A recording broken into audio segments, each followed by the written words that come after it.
It's time to let you in on a little secret. Actually, lots of secrets. We're talking strategy and, most importantly, return on your investment for your podcast. Welcome to Branded Podcast Secrets. All right, welcome to another episode of Branded Podcast Secrets. I'm your host, Erin Greger, here with another obviously great guest. I have Mr. Nick Rosenbauer. Nick, welcome. Thank you. Thank you for having me, Erin. It's an honor to be here. Well, we pre-talked, and I'm very excited for you to share the stories of your podcast because you came in. One thing I love to ask is, okay, so you went in with one strategy. What's changed since? I can't speak today, and I know you've got a lot of great stories of that. So for those of you who don't know Nick is the host of the Complete Estate Planning. He's an attorney, and he's also the founder of Rosenbauer Law Office. So obviously your podcast is about attorney stuff, right? Can you talk a little bit about the Complete Estate Planning podcast and what it's about? And, I think it's going to be obvious how it aligns with your company, but, give us a little insight into that too. Sure. So the subject matter is about the type of work we do. Our office only does estate planning and then estate settlement. So wills, trusts, powers of attorney. We set it up so someone can get taken care of if they get sick. The inheritance goes the way they want when they pass away. And then we also help execute that. So we will set the plan up and then we help put it into motion. And that's all we do. So the show really goes through a number of different topics, some frequently asked questions, going through some terms. And then also, once we go through the basics of what is a will, what is a power of attorney, you only have so many key terms and you're through all of that. And it really evolved, I would say, in the last 6 to 9 months into just practical advice, practical knowledge, or more of in this situation, what are your options? So as an example, estate planning for people with young children, estate planning for people with no children, estate planning in a second marriage, things like that. So it's really evolved from an encyclopedia, what is a power of attorney, to these different situations. And we also have a little bit of fun. The Britney Spears guardianship, we had some fun with that. Larry King passing away, we had some fun with that. So we have to wait for a celebrity to die and it to be a mess. So I don't get those all the time, but people seem to love those. And I try not to do it in lawyer speak, if that makes sense. The example I give is my pharmacist. When he tells me what allergy medication to take, he doesn't tell me the chemical makeup or how many carbon rings are in my Zyrtec or anything like that. He's speaking to me at my level, and that's what I'm trying to do. So that's the subject matter. Maybe not the most exciting to most people, but I think it's applicable to just about everyone because, frankly, everyone's going to pass away at some point, and everyone has someone they care about. And so we need to talk about how to make sure that you set that up the right way for whenever something happens to you. Yeah, I mean, like you said, it's not sexy, but it's you can't avoid it. And unfortunately, hopefully you are addressing it before you need to address it, right? Because it's like insurance. People, I'm not going to worry about insurance until I need it. And then, oops, I didn't have enough, or oops, I didn't have my family taken care of. So hopefully people realize the importance of this topic.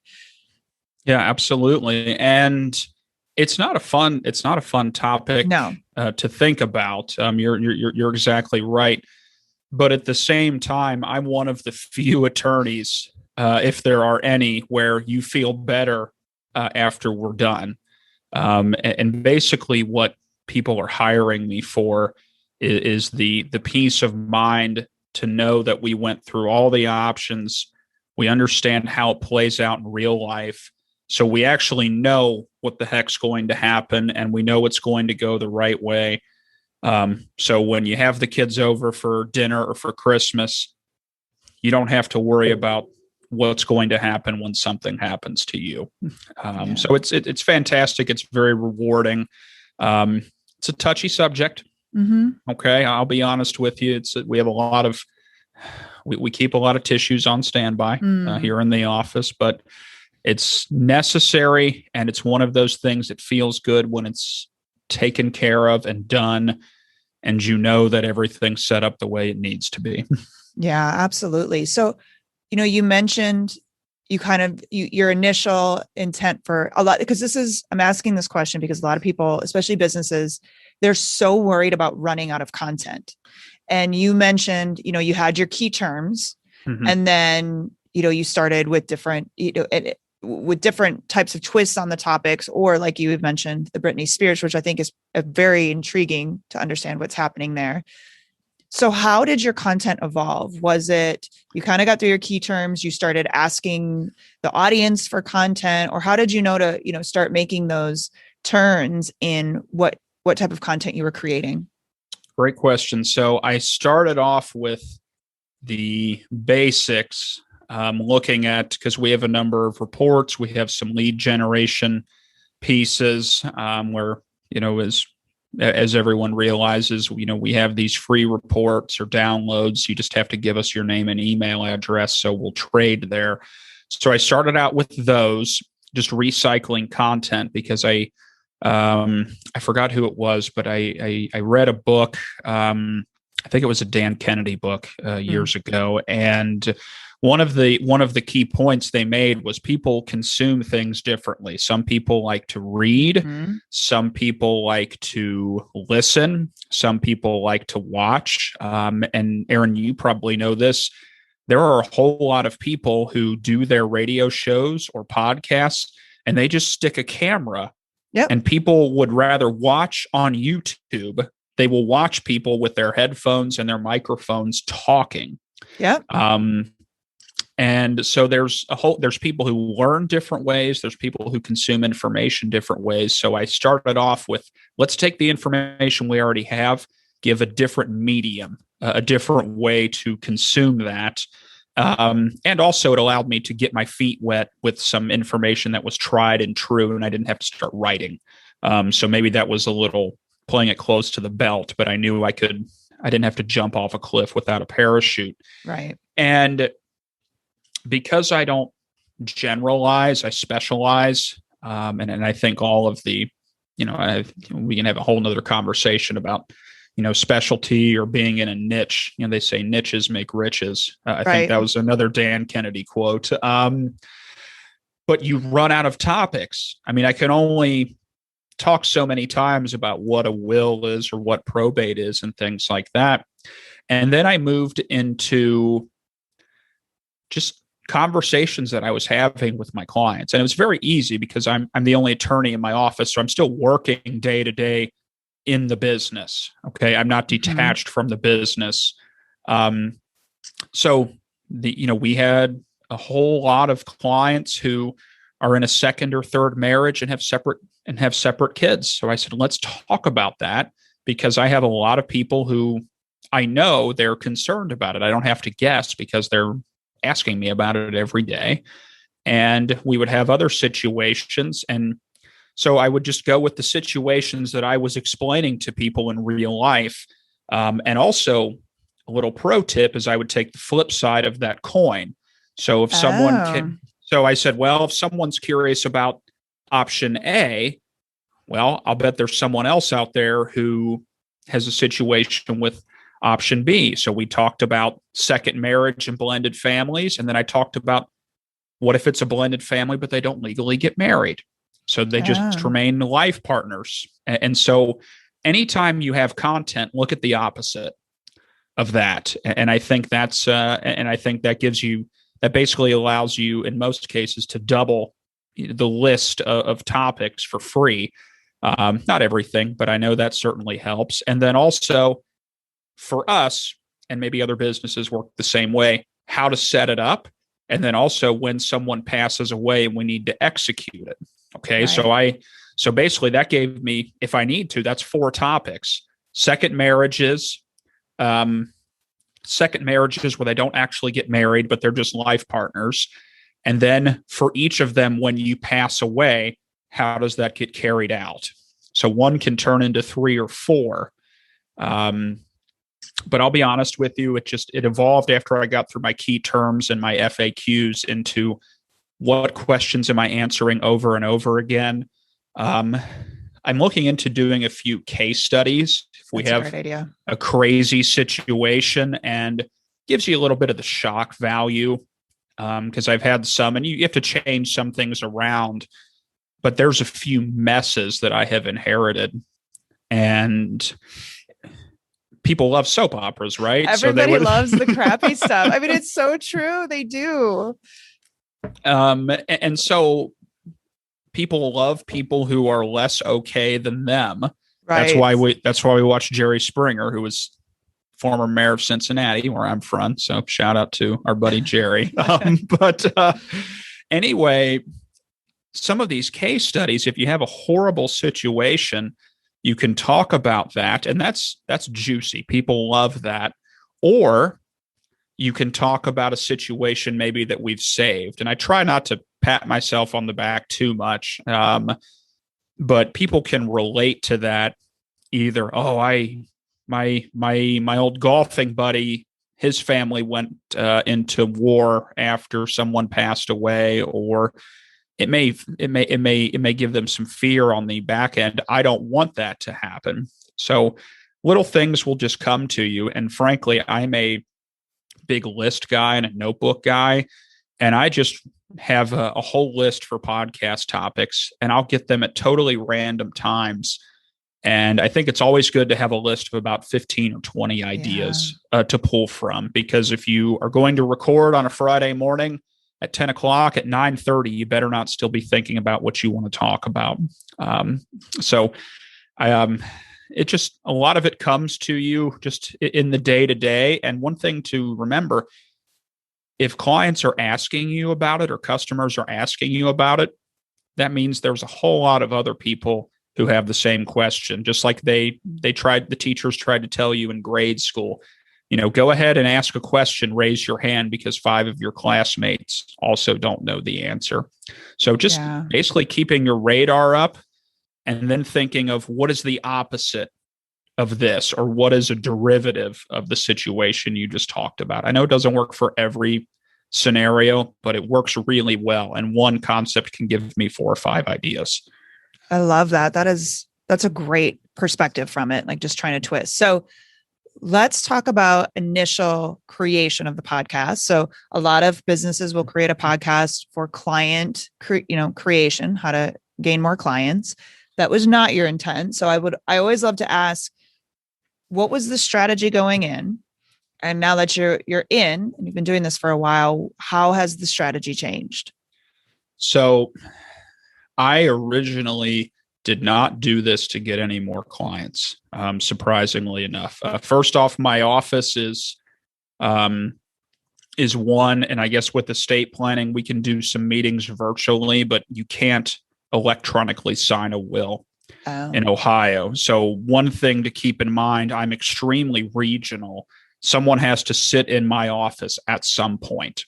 So I never went into this thinking my hope is everyone within 30 miles of me will download this podcast and I will get a huge influx of customers that way. I think if my business was national or something like that, could definitely be a nice benefit, but I didn't kid myself in thinking that way. So my original reason for this was a different way to produce content.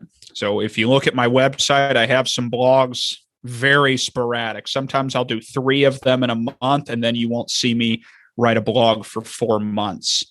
I think this is bad, but I think the last blog I wrote was about potential impacts in estate planning on the 2020 presidential election. So that's why you podcast, right? Exactly. Well, exactly right. And I wanted another way to create content for the main reason was lead nurture. So people who are already on my prospect list in my CRM, I needed a Trojan horse. I needed an excuse to send information or send a message to them apart from come to my seminar, come in. So apart from a sales pitch of some sort. And I figured give them some more value, give them a reason to click. And it also keeps me top of mind. And I was hoping, and this has turned out to be true, I'll have a number of people who schedule a time to sit down with me. They listen to a podcast or two because I send it to them, and they've heard my voice. They hear the way that I talk. They hear the analogies I use. And I've had a couple people say, Nick, I feel like I already know you. So they know how I talk. They know my diction. They know my voice. And so it has a little bit more comfort as opposed to the initial feeling each other out. And an attorney's office is rather intimidating. Some people, you may not need to do that, but we need to get everyone comfortable and relax when we start. So that was my whole purpose. Give me another tool to send to my people who are already on my prospect list. Secondarily, I thought it would be a good value add to my clients, something to send them, just some entertaining as much as anything. Or for some clients, if they're thinking about making changes in the future, their situations change. Well, it'd be good. God forbid someone's getting divorced. Well, the podcast on things to think about during a divorce would probably be good for them. And it's just a way to stay top of mind. So all it was to feed my current client list and current prospect list. It was never to get more clients. And I honestly didn't care if anyone even downloaded it. I just wanted people to open it and see and remember Nick in the Rosenbauer law office. That's really all I wanted to do. And then what happened? Oh boy. So a lot of crazy things happened. There's a third party company that I use to produce it. There's a gentleman who hosts it and sets me up and everything like that. And there's probably differing opinions on this, but I don't love just hearing one random person talk and talk and talk, awkward silence, nothing's cut. So I like the back and forth because I listen to talk radio. I'm an old soul. And I like hearing that. And also I'm not a tech guy at all. I don't even have social media myself. So I know that that's strange in today's time, but they produce everything. And I wanted something turnkey as well. I want something that would get out the door every single month, as opposed to blogs, which we know, if you just look at our website, me doing it by myself, sometimes it'll happen, sometimes it won't. And the first 6 months were fine.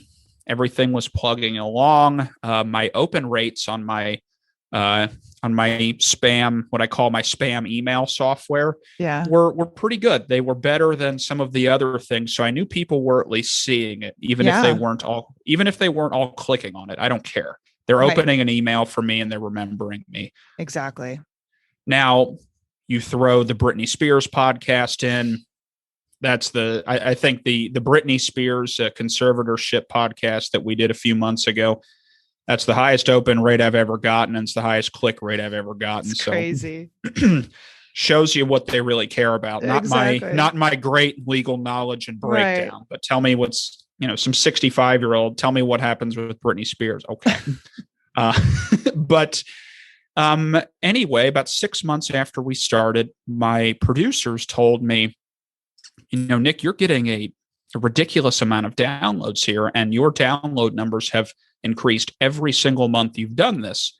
And they have over 100 clients. And they said, that's, you're already breaking into the top 20 and you've only been doing this 6 months. And they did it because they wanted to ask how big my list is. They say, wow, Nick, you must have a huge list if all these people are downloading it. And I told them, I think we were on episode 14 and I had only sent out an email blast for 7 of them.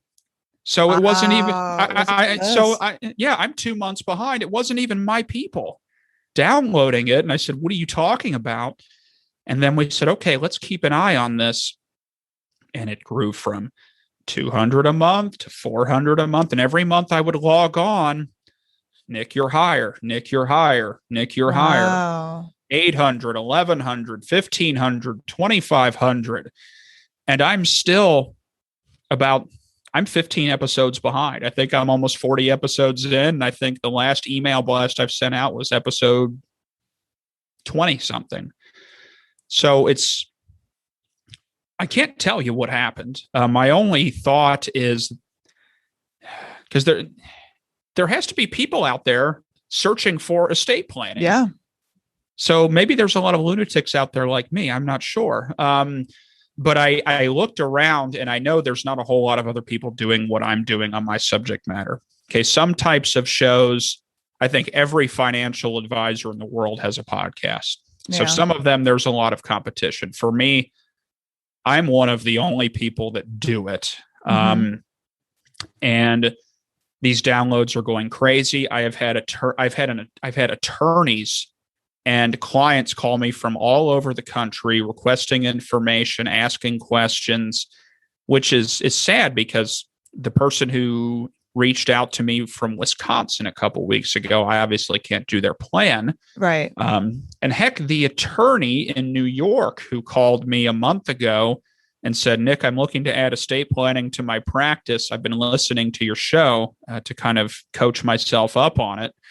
I can't monetize any of that. But when people are calling you from across the country, I said, what the heck's going on here? And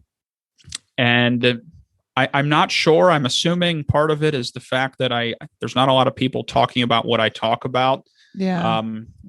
I also think I just talk in a normal tone. Most attorneys are stuck up, snobby pricks who like to say big words. So they show everyone how smart they are. Right. And it's just not the way I talk, whether it's on purpose or not.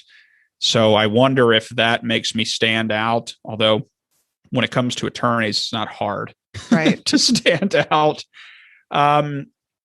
And we have a couple people who've talked to us about sponsoring. I had someone. Right? Yeah, I had someone from California who's talking to me about maybe wanting to be a sponsor of our podcast. And I'm trying to come up with a way maybe to monetize it beyond that. And right now, the company that produces it, they actually approached me about starting a whole program for estate planning attorneys and partnering with me to replicate that so they can have turnkey podcasts for estate planning attorneys if they want to sign up. Wow. So it's gone all over the place. Can I sit here and tell you that I thought this was going to happen? No, I'd be lying through my teeth. But it's really taken off, and I can't even credit my list because my list is probably 700-800 total email addresses, and we're getting over 2,500 downloads a month, and I am months behind on sending out the email notifications. So it's not even my list that's doing it. That's amazing.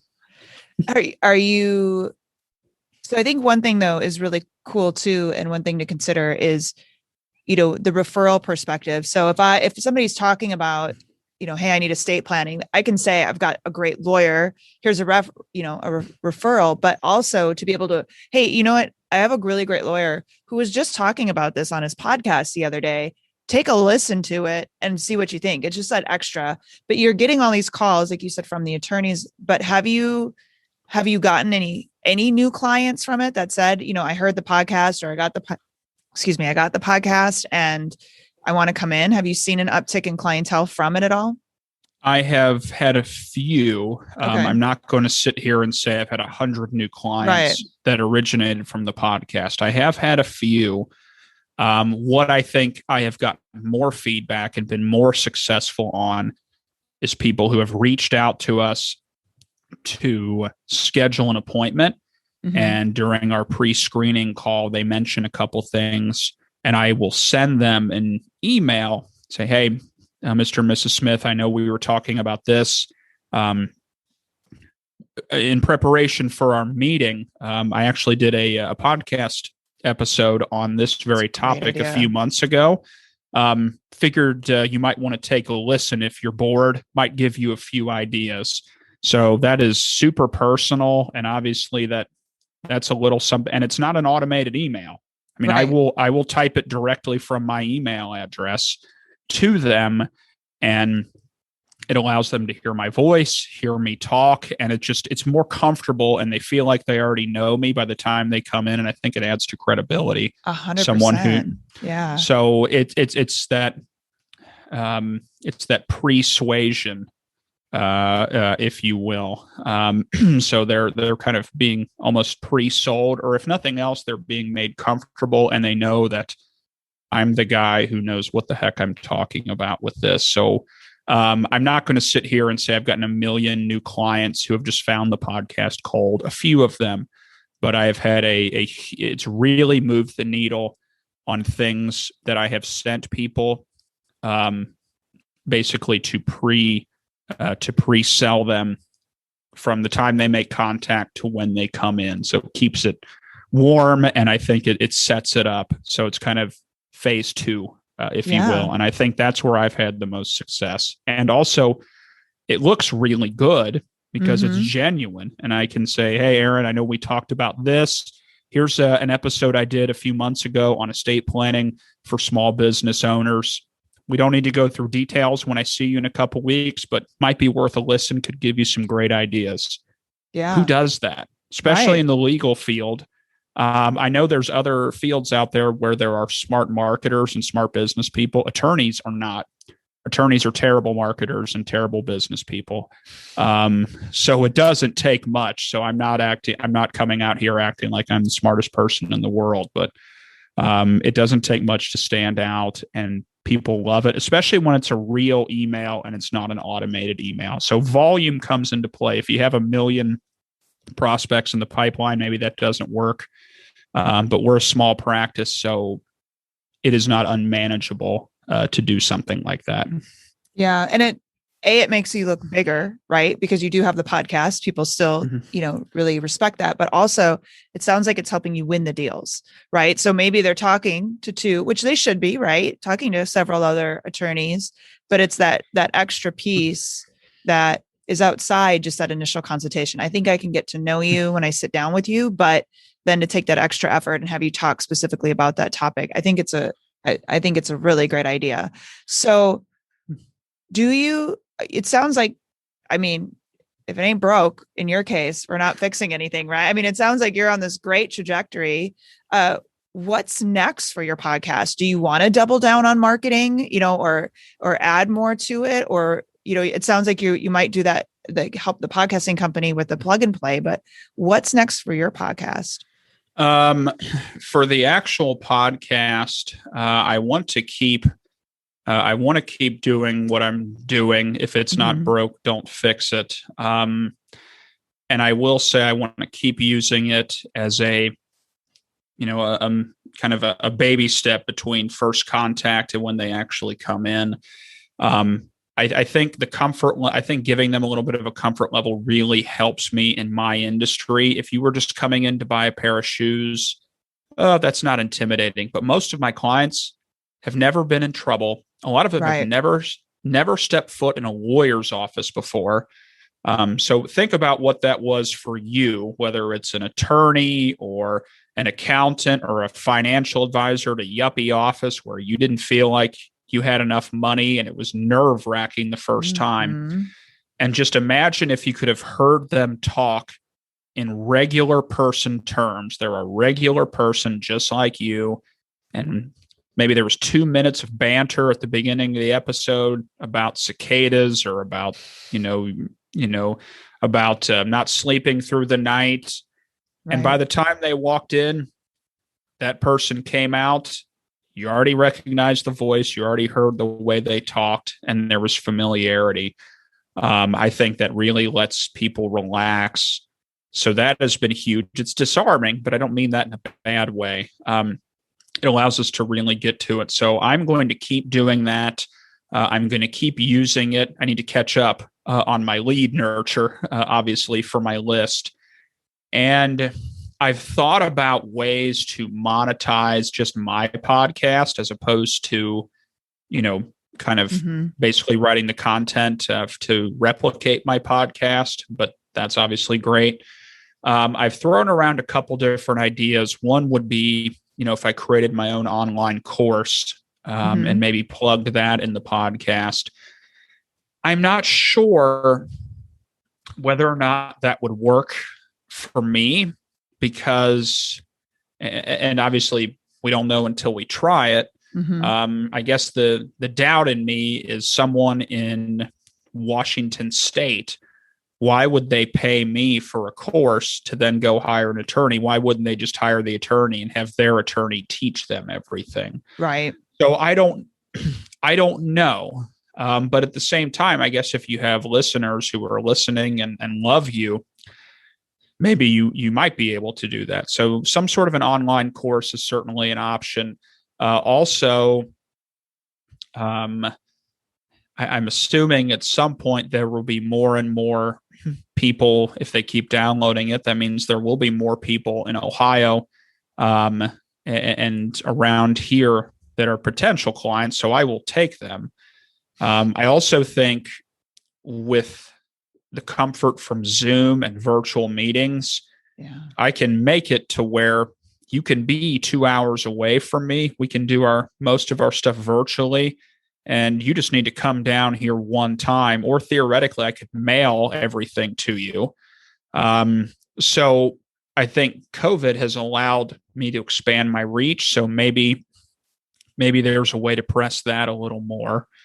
And then also one of the things, Aaron, that you mentioned that I don't do a very good job of would be to try to get my list to forward my episodes to their friends and family. That's a great idea. I don't do it, even though I know that I should, and just have them forward something and then they send it to their friend and they send it to their friend. So that's something that's easy, and I probably should be doing it. But that's kind of where we're at. I'm a little bit handcuffed. I don't have a license to practice law in Oregon or anything like that. But I think most of Ohio could theoretically be within my purview with everyone's comfort level to do things virtually. So I think it opens up my market, and maybe there's some more customers to be had there. The online course, we'll see. Maybe that's something that we can unlock. I'm a little hesitant about why would you pay me to teach you something when you're just going to hire an attorney anyway? Wouldn't you want them to do it? But I guess the flip side is maybe going to see the attorney is not comfortable. So if they can feel like they know a little bit by the time they go in, because I have a whole lot of people who come in, they're nervous. I can tell they're uncomfortable. They say, we don't even know what to ask. I've never done anything like this. So if a $249 course puts them at ease so they know what's going on and they don't feel intimidated, and they at least have peace of mind to know there's not all these things that I forgot to ask. Maybe just for the peace of mind, it may happen. So that's something I'm probably going to throw together, and we'll give it a try. And if it works, great. If not, that's okay. We're not hanging our hat on it, but might as well try, right? Yeah, exactly. No, absolutely. So I love this story. I think, obviously I'm into this stuff. I think it's so awesome. If somebody wanted to go and find out more about complete estate planning, where is the best place for them to go? You can obviously look, if you're just looking for the podcast, Google, Apple, or whatever podcast platform you use. You can search for complete estate planning. Our website is CincinnatiEstatePlan.com. So CincinnatiEstatePlan.com, all one word. And that has all of our information. And heck, the website, if you look at it, it looks like it was done through my AOL account back in 1998. It's nothing special, but it has all the past episodes. You'll see some blog posts that are very sporadic.